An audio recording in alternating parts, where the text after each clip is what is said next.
we needed to be evaluating our talent at the corporate organization to make sure for the size and scale we had become that we had the best people to help continue to scale. And so one of my biggest, for getting beyond 100, 200, and then, to 400 was finding people in my C-suite that had been at the size I wanted to be before I got there. Because then they could pull us forward instead of me having to push them forward. Yeah. Welcome to the Franchise Hot Seat Podcast, where we talk about all things franchising. Now, here's your host, Dr. John P. Hayes. Hi, it's John Hayes with another episode of the Franchise Hot Seat. And today my guest is one of the most influential leaders in all of franchising, as well as in healthcare. Her name is Shelly Sun Berkowitz. It's a pleasure, Shelly, to bring you to my show. I appreciate it very much. I know that you're busy. Founder of BrightStar Care. You built an amazing business and how you have scaled it through the years. And 400 units or 400 plus units now? 400 plus, yeah. I want to talk to you about that. And then you guided the company through a strategic transaction with Peak Rock Capital. Do I have that right? Because I don't believe everything that I read in here we can't afford to nowadays. But that helps accelerate the company's next stage of growth. You become the executive chair of the company. I think I have the right. Anytime I don't, just say so. And then you founded the Founder to Founder Leadership Program, which I want to talk to you about that and see what you're doing. You're certainly not taking your money, cashing out, and retiring. And you're too young to do that anyway. I'm much, much older, and people say, why are you not retired? And what am I going to do? And besides, like you, I love franchising. I love what it's done for people through the ages, what it continues to do, the power of franchising when it's done right, of course, and we know it's not always. And I love the idea that I teach young people. In the last 8.5 years, I've been teaching franchising at Palm Beach Atlantic University. And not long after we got started, I believe maybe within a couple of years, you founded a similar kind of center at your alma mater, correct? I did. Yeah. It started in 2020 is when I endowed the program. And I think we started accepting applicants in 2022. Yeah. So let's talk about that for a moment, because isn't it crazy that nobody teaches franchising? And yet franchising needs to be taught. We know that. Absolutely. And you learn it the hard way. But universities almost shunned it for years. Now we have at least a half dozen programs around the country where we're teaching young people. And I teach at a very small university, not even 4,000 students, about 1,000 in our business school. And most of my students come out of the business school. And I get 60, 70 students or so a year who don't come to study franchising because nobody knows you can study franchising. It just blows my mind, even after 40 years of being in franchising. Nobody knows that you can study it. So you don't show up at college and say, I'm going to get a degree in franchising. You can do that today. But my students find out about it from their roommate, or they hear about it maybe from an uncle who's one of the 100 plus members I have of franchise professionals on my advisory board at the Titus Center. Or somehow they find out about franchising and they get involved and it changes their lives. So 11 of my graduates are franchisees. They would have never said they were going to go to college and come out franchisees. They would have never said that. One of mine founded a franchise brand with Ray Titus a few years back, and dozens are employed by franchisors and franchisees. And many times I hear them say, or their parents will say to me, you changed my child's life. Well, I didn't. Franchising did. I just happened to be in the right place at the right time. You get that same experience with your educational program. Isn't it just amazing? Absolutely amazing. And we have built it into a couple of different undergraduate classes as part of the graduate offering. But what I also did with the University of Tennessee was build a certificate program, both facilitated by Cordell Riley, as well as an asynchronous format that will be available in the spring. And we've intentionally done outreach to veterans, minorities, women groups, and I pay for 100% of their tuition. So there's actually no investment other than their time, which is, precious, but their time. And we've had 3 of our attendees in the certificate program already become franchisees. And to your point, we're building the scorecard to start measuring impact of careers advanced, because we have some franchise professionals that are coming to learn more about franchising. Springboard is one of the, emerging franchisor conferences, and any emerging franchisor that wants to attend our certificate program, I will pay for their tuition, because I want to help emerging franchisors be better franchisors. That's good for all of franchising. And so we're trying to have that impact. And so we want to see how we help emerging franchisors scale and grow by helping them and their leadership team understand franchising more holistically upfront. And then we're attracting those that imagine being franchisees. And so far, we've already seen 3 of those occur. Yeah. It's just great. It's a great feeling.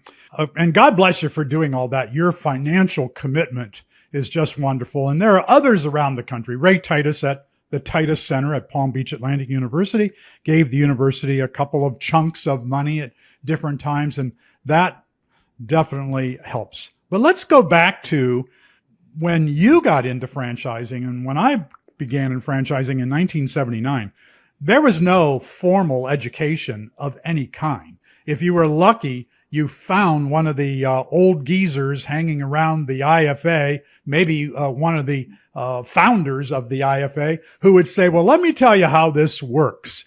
And I was blessed by meeting some of those founders, not only of IFA, but of Duncan Brands, for example, and the Dwyer Group, and people who were able to tutor me along the way.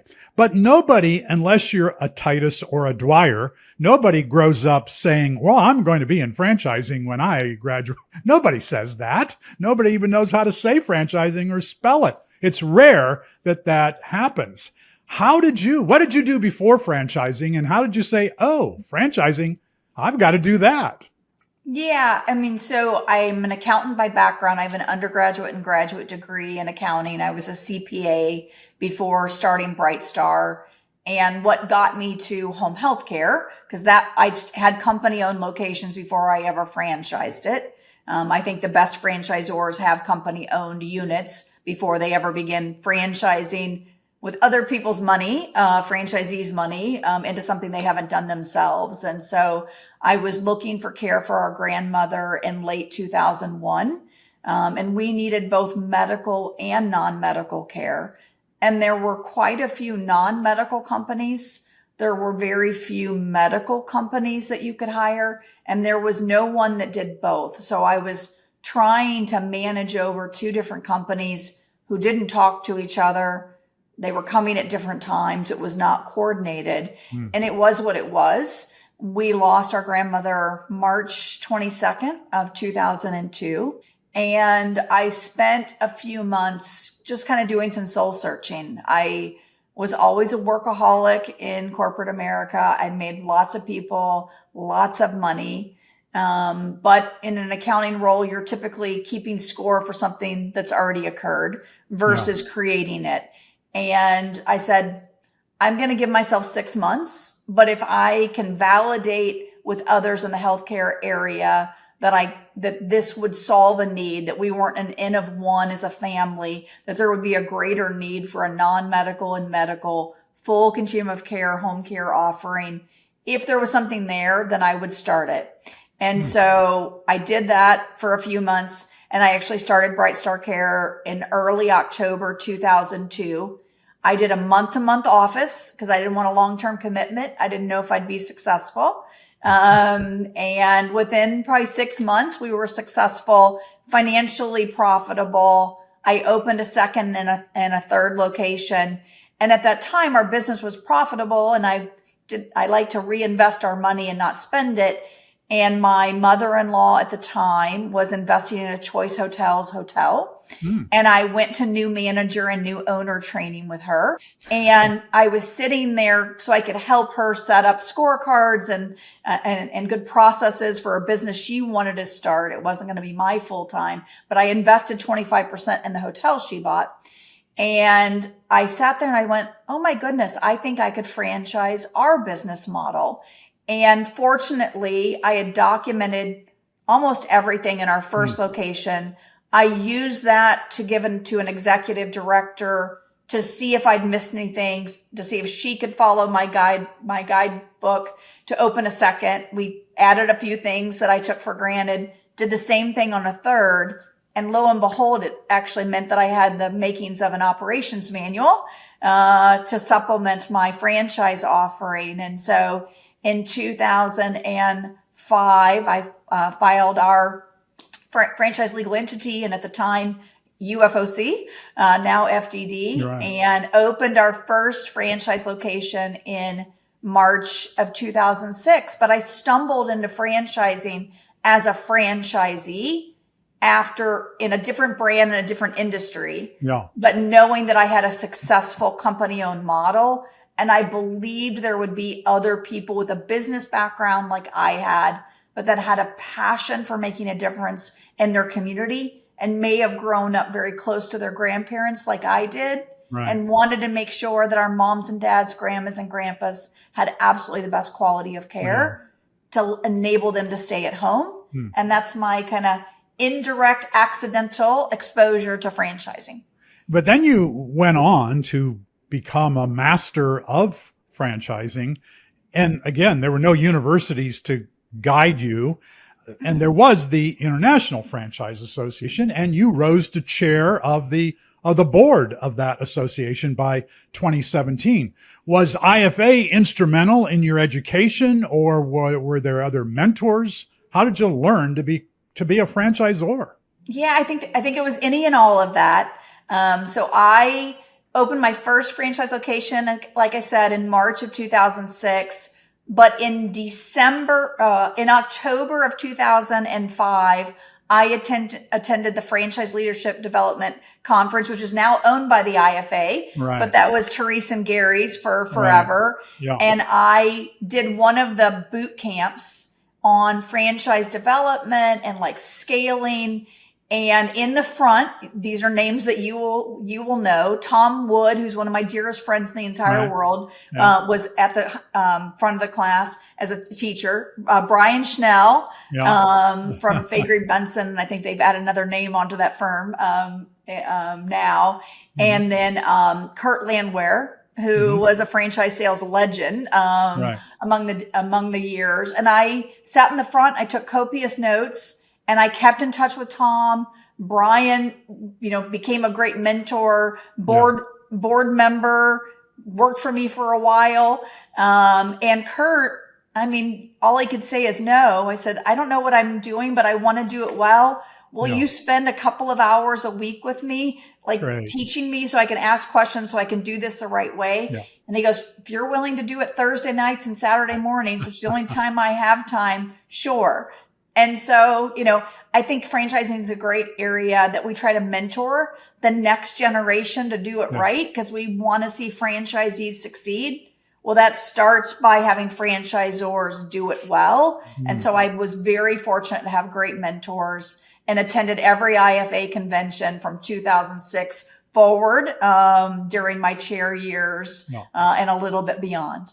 It's one of the great things about franchising. It is a community. It has a lot of people who take left turns at odd times and people who do odd things, but every group of people has that. And the franchise community is known for being so welcoming and helpful. You might not find it every time, but you'll find it most of the time, as you did, and as I have as well, and so many others are now too. So you accountants, and because of you being an accountant, that certainly helped you develop as a franchisor. But interestingly, you had passion for your grandmother's care, and that helped. the toughest group in franchising, and starting in 1979 or shortly after that, I knew nothing about franchising. I was a communications professor at Temple University, head of the magazine writing program, making no money because you make no money in education. You got to make your money corporately. Then you can, as I did, go back later in life to the university. And a guy called and said, I'd like you to write a book about franchising. Well, I stumbled over the word. I didn't, and this was before the computer, before the internet. I actually had to get my dictionary because he said franchisor. That word wasn't in the dictionary, but I didn't know how to spell it. And I said, no, I don't think I could write about that. I don't even know what it is. And he said, well, I'm in cooperative direct mail advertising, which is couponing. But I didn't know that at the time. And it sounded very complicated, complex. But he was willing to pay me. And in those days, I wrote numerous books for people, and I only charged $10,000 to write a book. 6 months of research and talking to people. I did 100 interviews with largely through the IFA, who would tell me, talk to this attorney, talk to this accountant, talk to this franchisor. That would lead me to speak to franchisees. Fred DeLuca was one of those people. Eventually, I wrote his book, Start Small, Finish Big. Fortunately, not for $10,000. We did much better with it. But I got my introduction that way to franchising and thought, this is just amazing. I'm making $12,500 a year as an assistant professor teaching kids how to write for magazines and newspapers. I could be in the coupon business. Those guys were making $100,000 a year just going door to door and selling coupon packages. It wasn't very interesting to me, but I needed the money because I had a growing family. And then I discovered more about franchising and all the possibilities and wrote about it. Then I would be invited to go out and speak to groups. Every time I would speak to accountants, they would shoot me down. They would say, no. Franchises want a royalty, and that kills a business, paying a royalty. We advise our clients, you need to hold on to that 6%, 5%, 8% royalty. You're going to need that to keep the lights on and to put money in your pocket. But here you are, an accountant who embraced it enthusiastically, maybe not the royalty, unless you were on the paying side, or the receiving side makes it different. How did you look at franchising as an economic model? Well, I mean, I'll relate it to one of my first franchisees that made the decision. And so I had John Bosco as a franchisee in Naples, Florida. He still is now. He was roommates in college with Stan Logan, who was the managing partner of KPMG. So, and who lived in Chicago. And again, I'm an accountant. So going and having lunch, which was what I was asked to do by John, with his dear friend, Stan Logan. And if I passed Stan's test, then I would be, something he would consider doing. Yeah. For me, it was like going to Mecca, that I'm going and having lunch with a managing partner. Yeah. I was so nervous. I threw up like 30 minutes before the lunch. I was so petrified because I'm not in sales. I'm an accountant. I mean, I have a big heart and I'm passionate about what we do, but I'm not a salesperson.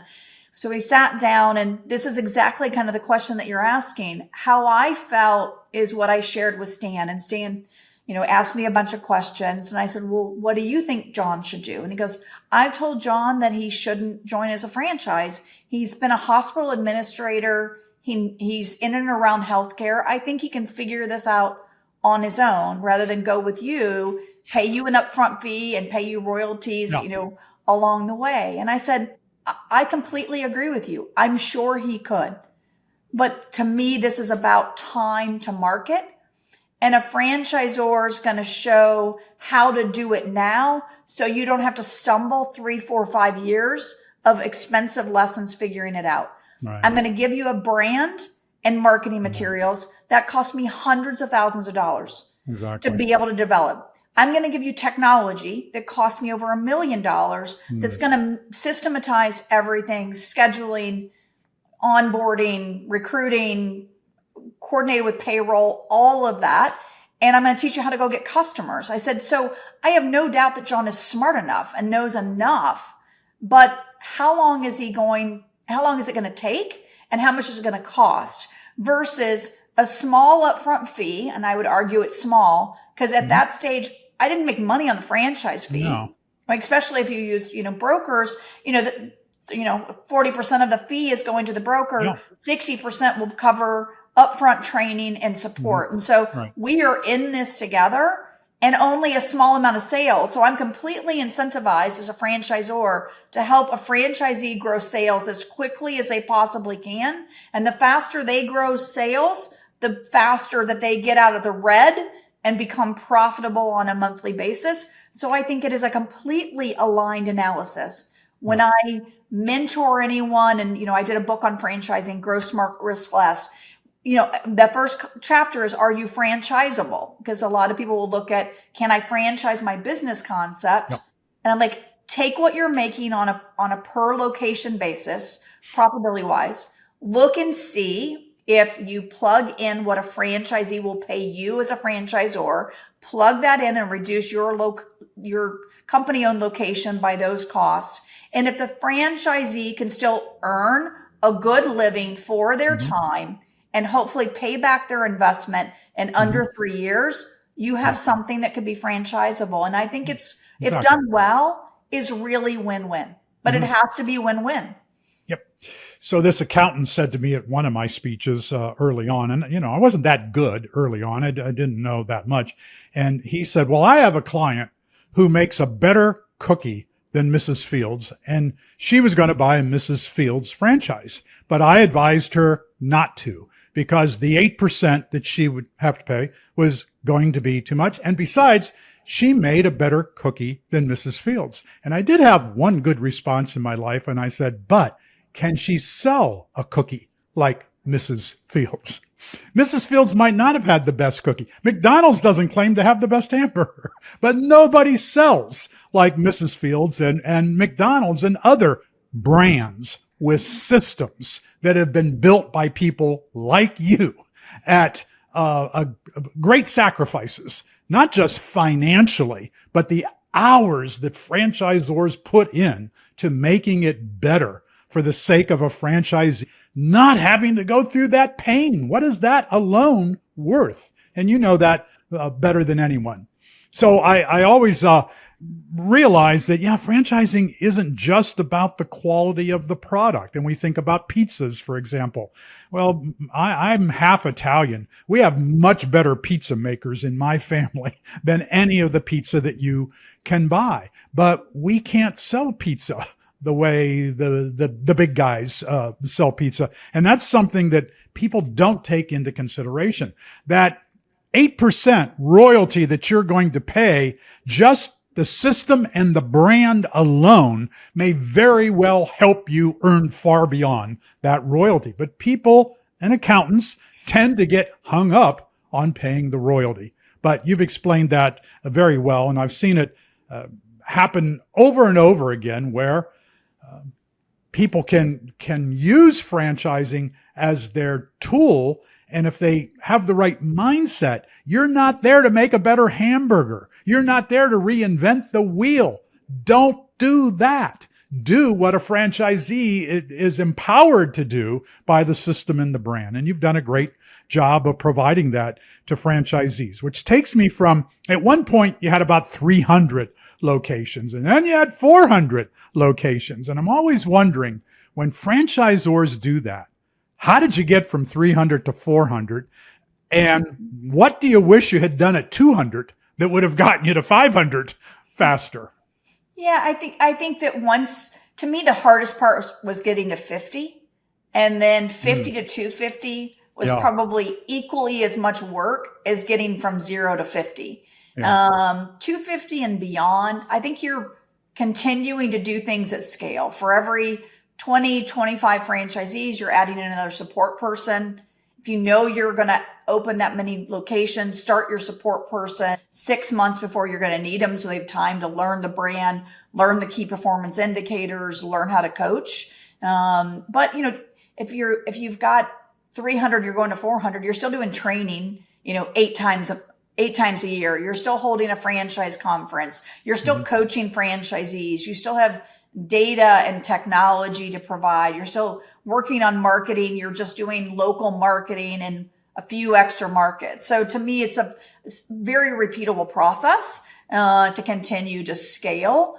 Once you get beyond 200 units, getting from 200 to 500, 600, 700 is a lot of the same. It's just going at a moderated pace so that you make sure that when you bring on the franchisees and their hard-earned money and time, that you can give them adequate support so that we're ramping them up as well as we ramped up the 100 that came before them.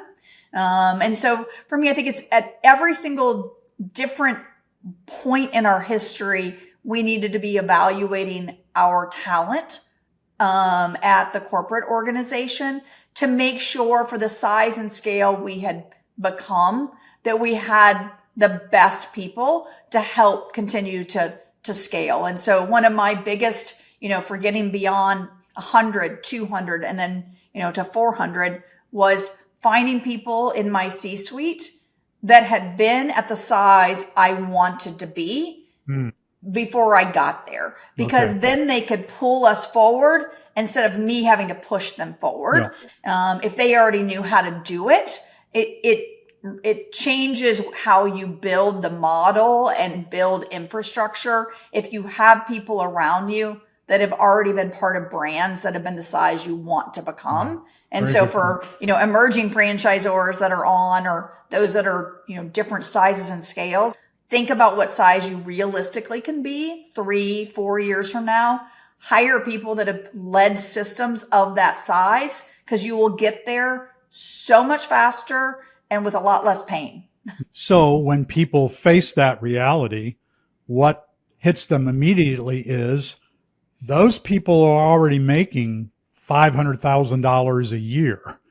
I'm looking for someone who could help me, and I can pay $150,000 a year. What do you do to reach out and get the sharks that are across the world in franchising and very necessary, but not easily affordable?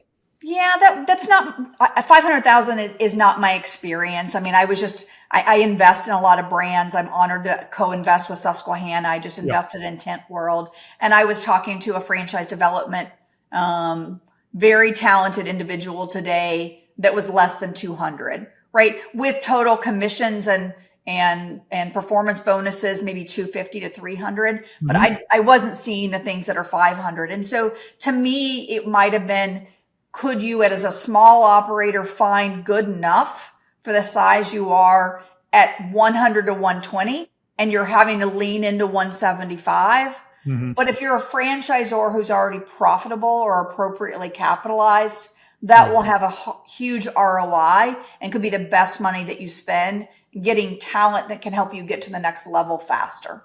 Yeah. Okay, good. Now here's a kind of a sticky point that didn't always exist in franchising when you and I got involved. Private equity.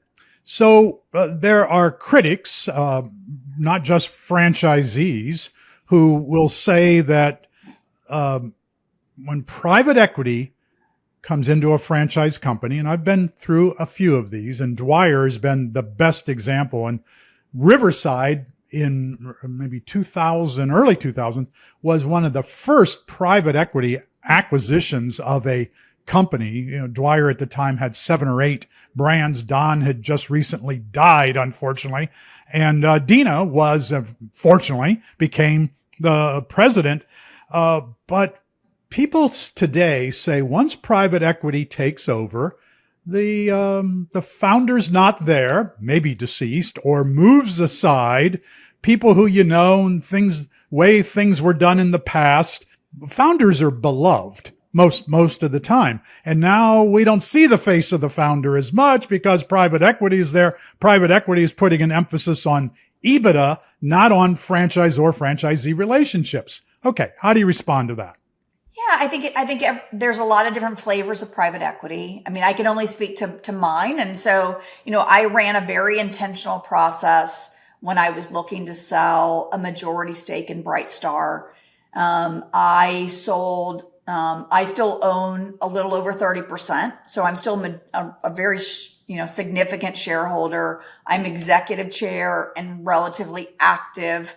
both in healthcare, home care, conferences, and industry, franchising, and with my private equity partner. But I think it comes down to selecting the right one.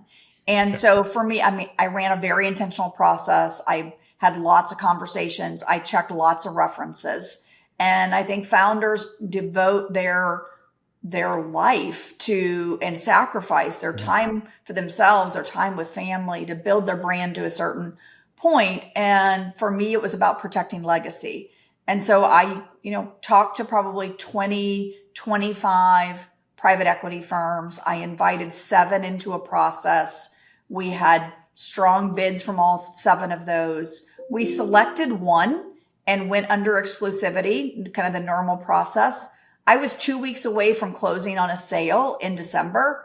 And what you're speaking to in terms of core value misalignment, not putting the stakeholders in the brand, the customers, the caregivers, and the franchisees in our case, first and foremost, because this is a people first business. I've always believed we do the right thing by the people, the dollars will follow, but the opposite is not true. I walked away from the deal. I knew how much was going to wind up in my checking account 2 weeks later if I said I do, and I walked down the aisle, but I couldn't to them. And so I canceled that process and I went to my backup bidders and talked about, I've got 2 more months of energy to run a sales process through to a closing, or I'm going to go back to running my business for the next few years. I love my business. Yeah. I had started this process for personal reasons. I've got an autistic son who needed mommy full time, or he was not going to be able to live independently. And so it was the right choice at the right time. But by the time I was getting ready to sign on the dotted line, my son was doing much better. And so I had optionality to step back into my business and absolutely would have. Peak Rock, though, was one of my backup bidders. I talked to Spencer on the phone and he did what one of the other 2 didn't do. And he was smart because they all 3 of the backup bidders wanted BrightStar. We were, well known and had a good reputation. And he said, Shelly, if I get on a plane and I come see you tomorrow, will you spend the day so we can hash out strategy and the team and how we're going to build this together and keep you wanting to be involved in the ways we know are important to the brand? And I said, I will. And we did. And I'm 8 months past transaction, and we still focus on clinical quality first in every board call and every board meeting. We're focused on our franchisee success metrics, our franchisee ramp up, all the things that I focused on to build a great brand. They're focusing on to continue accelerating a brand, but they're writing checks into technology and into talent that were easier for them to write than for me to continue to write after 20 years of putting the business first and reinvesting back in constantly. So I think you got to be really diligent around who the private equity partner is and check references when you're a founder that's going to turn over your baby and your legacy in the hands of someone else. Yeah. You made a very good point that franchising is a people business first. It's not a money or a profit business first. The money will follow. If the systems are there and the brand is there, the money will follow the people, but it won't work the other way around. Unfortunately, we've seen too much of that, and we're seeing a lot of it today. And we are seeing opportunists. But again, if you go back before 1979, which just happens to be the year that I got into franchising and the year that the federal government got into franchising with rules and regulations. If you go back before that, there were all kinds of hooligans in franchising, and there still are to this day. We see it a lot. People who are trying to take advantage of other people. It doesn't just happen in franchising. People tend to blow it up like this is what's wrong with franchising.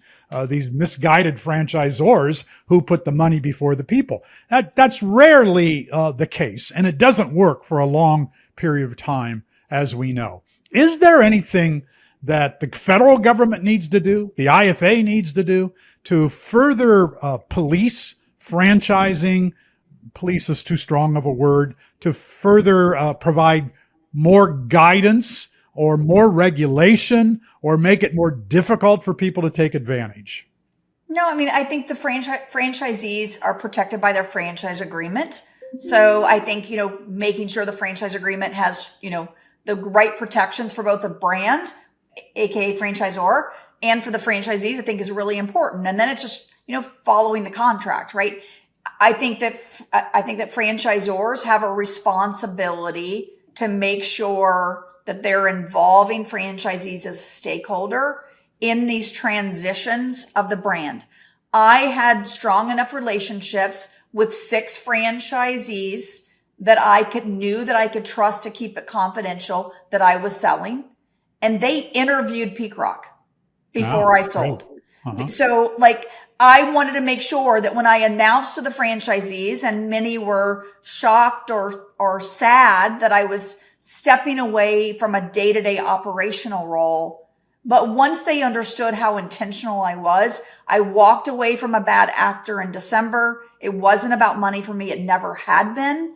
I involved 6 franchisees, geographically dispersed and performance different tranches within our brand to both be interviewed by and interview the potential partner before I said I do, because I wanted a different perspective. And I had asked them, things are going to be different, but do you believe this is a partner who will invest in and protect the support that we have had and continue to have BrightStar be the most exceptional home care brand in the industry? And the franchisees said yes. And we can't hold it against you, Shelly. I mean, you've been at this for 22 years. No. You've sacrificed so much, particularly during COVID. At some point in time, you need to take some chips off the table. We respect the fact that you're trying to do that with intentionality so that you're both taking care of your family that is the Sun and Berkowitz family, but you're also taking care of your franchisee family in terms of a thoughtful process. Yeah. And I don't think that requires the government or the IFA. I think that requires franchisors living the core values and the story they use to get a franchisee to join them in the first place. As long as that continues to be part of the evolution of deciding who's going to own the brand, then we don't need an outside party to enforce that. Franchisees have to step up to the plate as well, or prospective franchisees. The government makes it very easy. In most cases, I realize there are people, Keith Miller, who I admire a great deal, who's not an attorney, but takes the side of we need more regulation. And maybe we do, maybe we don't, but it's still, to get into franchising, there's so much information that a prospective franchisee can get for free before you ever sign anything.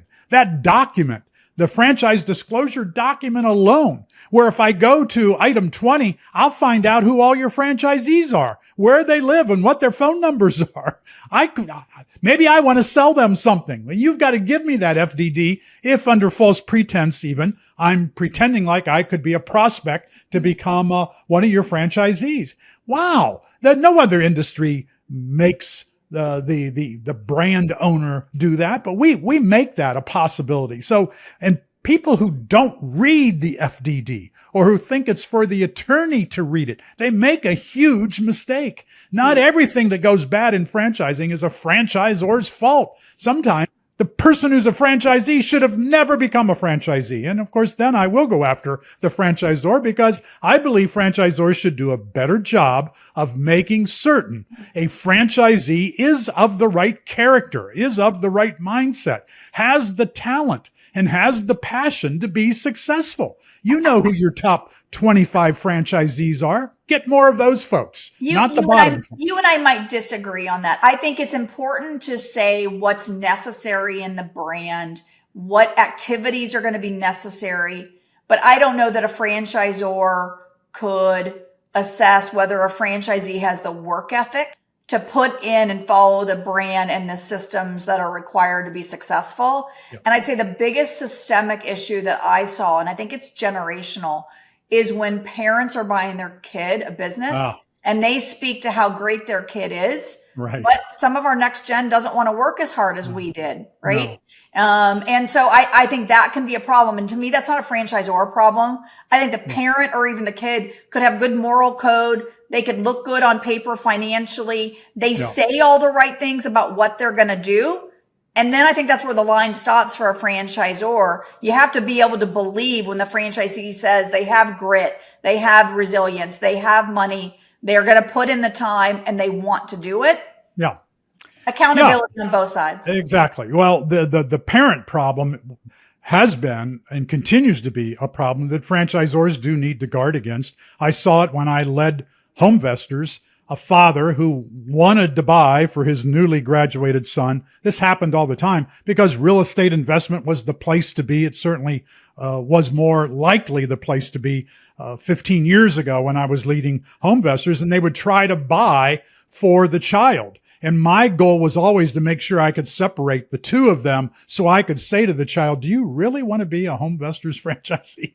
And most of the time that answer was no. And then it was incumbent upon us to say no to that sale. If they said no, I'm sure you had situations where it wasn't quite that easy, because we talked to the parent and the child on the call. It was never just a sale to the parent when we didn't know who the key person was going to be running that. But oftentimes when you have both on the phone, the child doesn't want to let their parent down, or they believe they want to do it. But when the rubber hits the road, they maybe didn't want to work that hard. Yeah, exactly. So founder to founder, let's talk about that for a moment. We're running short on time, but I want to get, what's that all about? What's founder to founder, and what are you looking to do? Yeah, thank you. So going through and, building BrightStar, the way BrightStar came about is because I saw a market need and no one else was solving it, both medical and non-medical care. When I went through and was selling my business, I saw another need that I had as a founder that I couldn't find anyone to solve.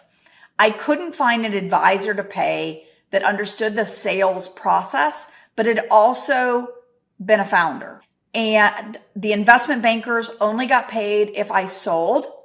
They only wanted me to sell, and they only wanted me to sell to the largest price, not the best actor, right? And that might not be what I was looking for. And so founder to founder is a founder who understands selling a business is 75% emotional and only 25% transactional. The first 5 things on my list of what I was looking for in a sales process, the 5th might have been the price. The first 4 were much more about culture fit and how my franchisees and my team were going to be taken care of on the other side. But I didn't find anyone who cared about any of that but me. And so founder to founder is an advisory service to help founders that are both trying to scale, make sure they've got the right management team, because that's usually what outside parties are investing in, is the management team, and then helping them through the sales process as their consigliere to help them decide who they want to sell to. Do they really want to sell? Is debt better for them without a personal guarantee, and so a non-recourse, or a minority or majority, private equity or family office long-term hold? There's so many different avenues to take chips off the table, but helping a founder have a place to talk about all those options where I don't have skin in the game. I don't care whether they do a minority or majority. I don't care if it's a family office or private equity, but oftentimes other people that are in and around the founder care about those things very much, and they don't have the founder's best interest at heart. I do. So I have the luxury that I've already put a lot of money in the checking account, well invested. And now I have my time, my passion, my intellect to be able to help founders get paid for all the sacrifice they've made over a decade or two. And I'm having the honor to do that with 5 to 10 founders right now.